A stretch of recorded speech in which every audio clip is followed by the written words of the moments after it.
Hello, mixtresses and mixters. This is mixtressrae. You're watching Mixtress Video, and I am going to do my top 10 tarot decks today. You know what? Let's bring some rocks out here, maybe, just for funsies, because I don't usually do that. These are all like different rocks that I keep on top of my decks that you're about to see. So, look at this. I've been waiting for this for so long. Like a nearby witchy shop used to have this in stock all the time, and then like I just never got around to buying it. And then as soon as like there was one day I was like, I'm gonna get it today. And then they no longer had it for like a year or two. And now I finally have an Ankh spell candle holder. This is my first time using it right now with you guys. This is kind of a weird, but I do want the flame to be there. Maybe I should move it to the other side actually, because that's a little further away from my fan that I have in here right now, because it's like 100 degrees and it's only June 10th, 11th. Anyway, I don't know. I'm arranging the aesthetic after starting the video because that's what I do. Okay, hi guys. How are you? I'm so excited to have a day off to just like hang out a little bit. I'm gonna spray some Florida water right now off screen because I don't want it to splash on my phone. Okay. Let's do this. So we're counting down top 10 tarot decks. I have them all just out of shot right there in stacks of just cards, so you're not going to see the boxes of any of these. Hopefully that's okay. All right, here we go. None of these are like rare or anything. I think all of these you can still get. Yeah, for sure. So in my number 10 spot is Sasarabido Tarot. So this is one that I don't usually use for myself. I usually just use this deck for, and I've trimmed it a little bit just because the edges were getting real crunchy, so I trimmed it and then edged it in black. And this is one that I usually use for clients. This is one of my favorite decks to use for clients. So it made my list, even though I really don't use it for myself, because I think that this deck is a really emotionally communicative deck. Like, it's very accessible. It, you know, if I were to personify this deck, it loves everyone. It's very accessible. It's very easy to read with. I love it. Sorry, I had to plug in my phone. Okay, so it's great. It's awesome. You can find it on Etsy. It is Sasarabido. Sasuraibito.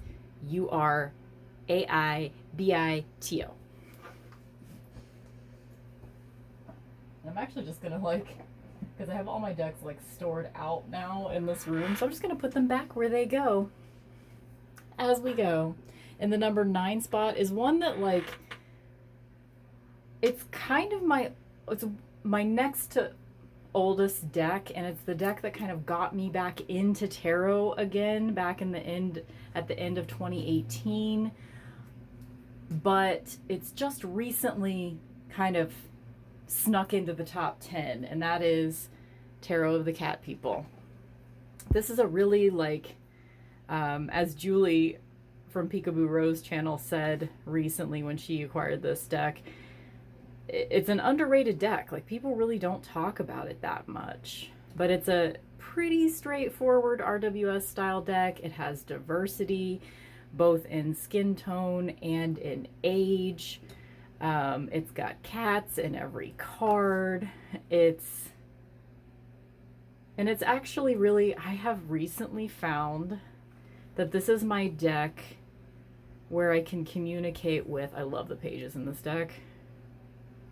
This is the deck where I can communicate with the My very first soulmate cat, she died about 10 years ago, and I just recently have just been thinking about her a lot. And if reincarnation is real, I'm hoping that the reason why I've been like dreaming about her and thinking about her a lot, and I'm hoping that that means that my mom said she's just ready to reincarnate so you can adopt her again. That's why she's showing up for you again. And I want her to be right about that. So I recently feel like I have a connection to her through this deck, even though yeah, she's a cat, but I don't really see her represented in this deck quite literally. But yeah, this is just such a fun deck. It was created in the very early 80s, and my deck is actually from that time period because I got it gifted to me by a family friend, and it's really special. Number 8 is one that I actually don't use that often, but it's really important to me, and that is Shadowscapes Tarot. I find it to be so beautiful, and this is definitely a water and air deck, I would say, elementally speaking. And it does depict, I think it kind of depicts fairy folk, and in that sense also mermaid and fairy folk, the way that I kind of see them. And I think of it as a sister deck with Darkwood Tarot. Like, Darkwood is the fire and earth aspect, and this is the air and water aspect. Darkwood is, vampires and witches. Shadowscapes is mermaids and fairies, like I said. So, love this deck. My only downside is like the same downside that most people have with this deck, is that the artwork is so detailed that these cards really aren't big enough to showcase it. Like, I don't like a huge deck. Like, I actually love the size of this deck, but it is sometimes this deck is just a little too complicated. Like, I don't really like to do spreads with this deck. And like I said, I don't really actually pull this deck out that often, but it is very important to me, actually. So that is Shadowscapes in the number 8 spot. Are you going to focus? There we go. In the number 7 spot is a newer deck, and that is Gothmancy. And I have trimmed and edged this one in black because the borders were just kind of big on this deck. So I just trimmed it down a little bit. I kind of regret doing that because this deck, the cardstock is like, I don't know, it's like slippery and flexible, so I wasn't able to get a super consistent cut whenever I was trimming this deck. So just heads up, if you're thinking about also trimming this deck, it might not, like I wasn't able to get it perfect, even though I was measuring whenever I cut it and trying to cut it on the same point, and usually that works when I'm trimming decks, but it didn't work with this deck. Anyway, this is a pretty straightforward RWS style gothic deck. The color schemes are super coherent, and they go, like, every suit has a specific color story. It's actually so well done. There's so much symbolism. There's in the guidebook, there's a song associated with every single card in this deck. All but like one. I think there was like maybe 1 or 2 cards that were like associated with a book or something instead of a song. And I have a playlist. If you search for Gothmancy in the playlists of Spotify, you'll see I created a playlist. Just to like go with like every song I could find on Spotify that was one of the song associations for each of these cards. I just made a playlist so you guys can listen along with this deck. I didn't choose the songs. They were just the songs that the creators Stephanie Alia and Daniela F.A. made for this deck. Anyway, it's a pop culture gothic deck, but it's also, unlike most pop culture decks, it's actually very usable. It's Mary and Robert in the Ten of Cups. It's got a lot of Robert Smith. Like, Robert Smith is on like 5 of the cards in this deck or something. It's really, really good. I don't know if I flipped past it already. I want to show you. My favorite Empress is in this deck. I've probably already flipped past it. Yep, definitely have. Got Elvira. I'm so surprised at how much I love this deck, actually, and I've just been getting it out more and more. My only complaint is I don't really love the cardstock because I said this in another video and I don't know exactly what it is. I think it's because this deck has a kind of UV coating, which makes it pretty in certain angles, like it kind of reflects in different ways depending on the colors, and the color reproduction is gorgeous. So if they needed to make this choice for the color reproduction to be as amazing as it is, then I get it, but something about the finish on the cards makes the cards feel kind of wet all the time, and it might be because I live in a pretty humid place, so it might just encourage, maybe there's actually a little bit of moisture on the cards, but it's just a weird, like, it's a sensory problem for me. So if they ever release this deck in different cardstock, I'll probably buy it again, but this is just the first edition from the Kickstarter. This is my favorite Empress, and the song association with this card is a Kate Bush song, Cloud Busting, which is one of my favorite Kate Bush songs. It's like my earliest memory of a Kate Bush song is that song. Or that and Breathing, probably. And I love that she has a little Libra symbol on her chest, because I've never really associated the Empress with Libra, but it's Venus, and Venus rules Libra. Anyway, favorite Empress card.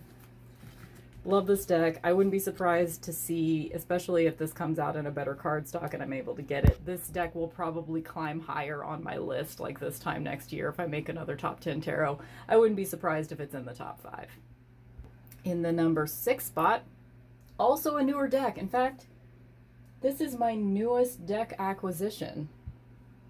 I mean, I have another one that I've pre-ordered that I haven't received in the mail yet, but I got this one back in April, and it's climbing up there. Another one, I wouldn't be surprised if it's on the top 5 by this time next year, and that is White Newman Tarot. This one also has a very clear color story with each suit. There's a lot of animal energy in this deck. I love the art.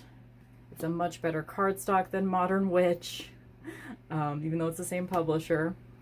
It's still a thick cardstock, but it's more flexible, so you can actually shuffle it. It does take a little bit more strength. It's not the easiest deck to shuffle in the world, but it's worlds better than Modern Witch. Just in case you guys are wondering. Because cardstock is a big deal to me, actually. I love those pants so much. I really like this deck. This deck actually has a little bit more masculine energy than I normally am drawn to, but I'm getting a little bit more comfortable with the masculine. So this is a good deck on that journey, because the men are pretty feminine presenting in a lot of this deck, but sometimes they're not, like this one isn't. And I'm okay with him. I'm getting a little bit better with my psychological problems with masculinity. I just love this deck. I really, every time I look at it, I'm like, oh my god. And this one's up there with Sasarai Beto, actually, as far as chattiness with clients. Like, this deck has come out a lot for clients. I really love using it for clients. It has like such a great balance between fantasy and reality, I would say. I don't like this Tower card though, because I always just like, at first glance, I'm like, oh, it's a 3 of Swords, but it's not. Anyway, gorgeous 6 of Swords, right? just, I love it. I really, really love it. And it's got diversity. It's got, there are like some various ages in this deck. It could be better. There's not really a lot of body diversity in this deck, but it's not like egregiously terrible. Yeah, it's amazing. I love this deck. Love it. White Newman is in the number 6 spot. Now it's time for the top 5. So in my 5th spot is one that like would have been like number 1 or 2 in any other video that I've done like this, but it's kind of plummeted to the number 5 spot in the last year because I haven't used it as much lately. But this deck was seminal in my learning of tarot. Whenever I first started really getting into learning tarot in 2019, this deck kind of informed a lot of how I view tarot. So it's still pretty important, I would say. And that is Wild Unknown. I forgot what it was called for a second. I still really love this deck. This is one of my favorite Wheel of Fortune cards. I love this Chariot.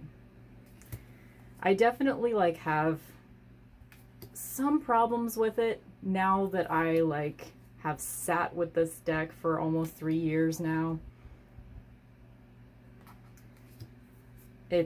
Yeah, I mean, I wouldn't be surprised if it creeps down further on my top 10 by this time next year, although it probably will likely stay on my top 10. But this deck was there for me at a time when I was first learning tarot. I needed simple symbolism. I wasn't even ready to have people in my decks yet, for the most part. It was hard for me to deal with humans being depicted in cards in the beginning. And this deck, I do now that, like, you know, now I look at it and I'm like, yeah, it would have been nice if this was a little bit more complex of imagery for the 7 of Pentacles there. But I love the court cards in this deck. I don't love that these cups are broken, because I don't see the 8 of Cups is moving away from something that's not entirely bad. You know, it's seeking a better form of life when your life isn't that bad, you know? But I still do really love this deck. One of my favorite Hierophant cards. I love how, like, I don't know, impulsively drawn it feels. It feels like it came from an intuitive place.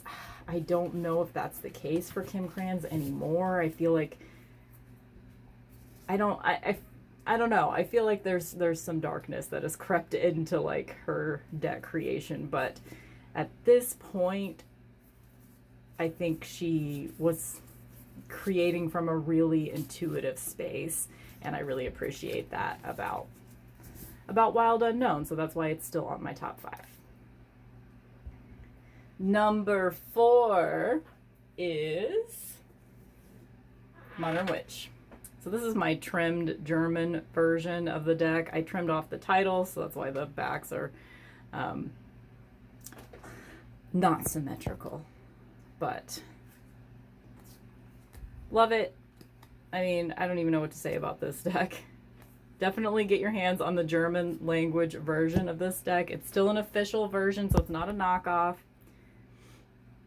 And the cardstock is beautiful. It's wonderful. It doesn't have that super shiny finish like the Liminal 11 version. And it's flexible and easy to shuffle. And like, I just love an RWS style deck, and I mean, you can't go wrong. This one's always out. This is like, I use this one for clients probably more than I use any other deck. It's just amazing.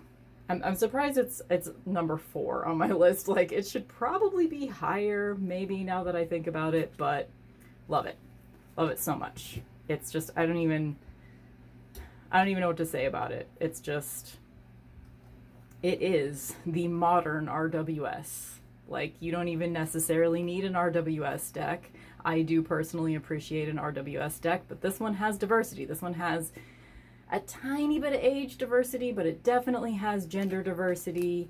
It all in the female spectrum of gender diversity anyway, so maybe not actual gender diversity, but it has diversity of bodies, diversity of, not really diversity of abilities, but diversity of bodies, diversity of skin tone, and yeah, so that's great. It's the most diverse RWS deck that you can get.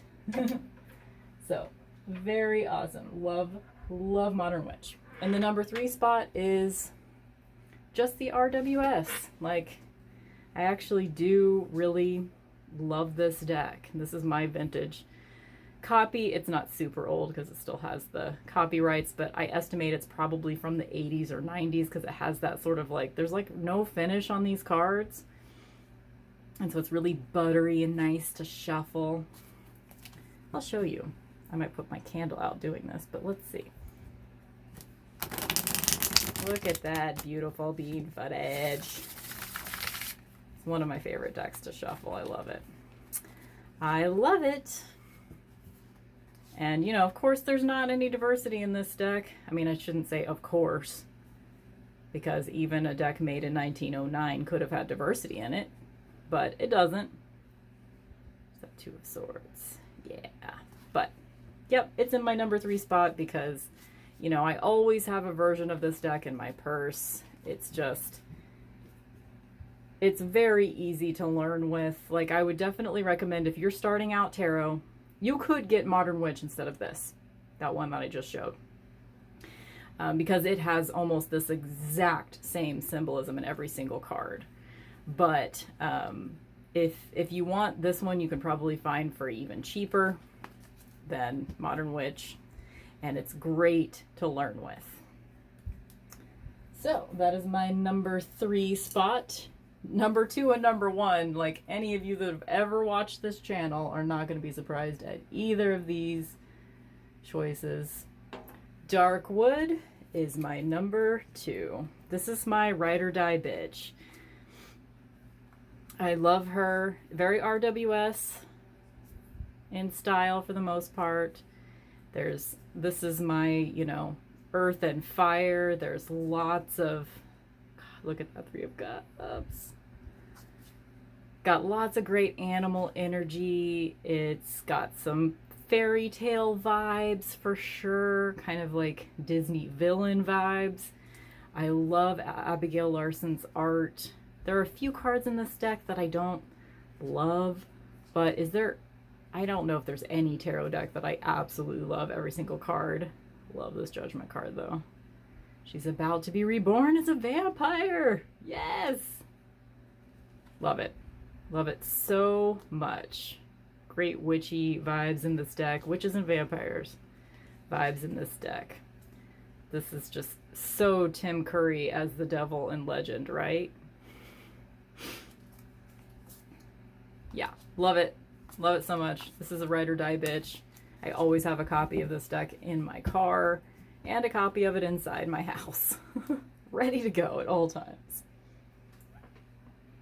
And then in the number 1 spot, drum roll please, Marigold Tarot.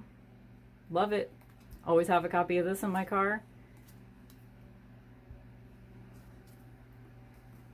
And this is just, there's something about this deck. I really feel like whenever I'm consulting this deck, I'm consulting Kali, I'm consulting the Queen of Swords, I'm consulting my own inner truth. This deck is very, very straight with me, and I just love it so much. And it has a lot of great symbolism packed into it. It's just a wonderful, wonderful deck, and it's so beautiful. And the creator, Amrit Brar, her website is called 13thpress.com. And not that you guys need the .com part, but I still say it because I'm an old millennial. Her website has so many great things on it. Like, she has tarot bags and prints and patches, and she's currently in the process of creating an oracle deck, and I can't wait. I am buying that, no questions asked. Her decks are reasonably priced. Like you can get the black edge version of this one for I think like 40 or 45 bucks. The gold edge version like this is like 55 or 60. And it's the best cardstock ever. It's like kind of glossy, but it's durable, and it's that like linen that has, see how it has like a varied pattern? So it's like, it's just beautiful. I love these backs. I just love this deck so much, and it's, I have it out at all times, and I always have this Hawkeye on top. Yeah, love this deck. It's my number one ride or die bitch. I don't actually use it that often because it's just like, it feels like it needs to be like, it's a serious reading if I'm going to get this deck out. So I actually, even though I put it in my number one spot, I probably don't use it as much as I use some of the others on this list. This deck doesn't really want to, this deck for sure does not want to talk about trivial shit. This deck wants to talk about serious shit. If I try to go to this deck with something stupid, like, what should I do today? Or should I buy this blah, blah, blah thing that I want? It's like, I don't fucking care. Don't come to me with this. So this deck has a very clear voice, and this deck doesn't put up with any bullshit. And God, isn't it so gorgeous? I'm not even into gold, and I'm into this deck. You know? I'm so into this deck. Anyway, love it so much. Can't wait until, go buy all of her shit on 13th Press because she's amazing. She gifted me a box set of this deck, with this deck and a journal and the guidebook. It was this beautiful, gorgeous box set, and she gifted it to me. And I've never had any other, like, I'm not a popular enough YouTuber, you know, that like people are giving me things to review or anything like that. And I did reach out to her and ask her if she would give it to me, so it wasn't just random that she offered it to me. But I asked her, and she probably just like looked through the receipts. Oh yeah, this bitch just spent a lot of money on my website. I will do this for her. But she did. She gifted me a box set, and you can see that back on my channel. You can see me unboxing it, and it was just a really special experience. And I damaged my copy of the deck that I had before, so that's the one that I keep in my car now, and this is the one that she gifted me. And I did have a little period of time where I like refused to show that deck on camera. It was like a weird thing that I thought I was going to be super sacred with this deck, and I have since calmed down a little bit on that. So this is like actually the first time it's been on video, this particular version of this deck, this particular copy. Anyway, not that you guys care about any of that shit, but this deck is very special to me, and if you're at all into it, support her because she's a very sweet person, and she has a lot of amazing, great quality stuff on her website. So, 13th Press, again, I don't know why I'm promoting her. I'm promoting her because she was very sweet to me, and she has great shit, and I love her deck so much. Anyway, that's my top 10 tarot decks. Thank you guys so much for watching. I need to repaint my nails really bad. I love you guys. Bye!